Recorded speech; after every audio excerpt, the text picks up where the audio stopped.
In West Springfield, people with old or unused medication had a chance to clean out their cabinets this weekend as the West Springfield Police Department held a drug take-back day on Saturday.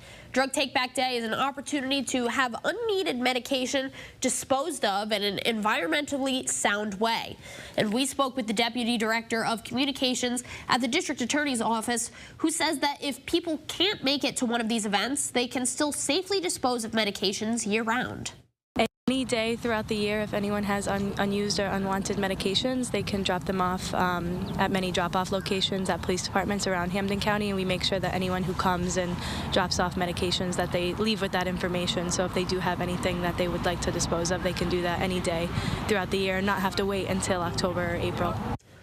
Northwestern District Attorney David Sullivan says Drug Take-Back Day can reduce the risk of misuse, protect our loved ones, and make our communities safer.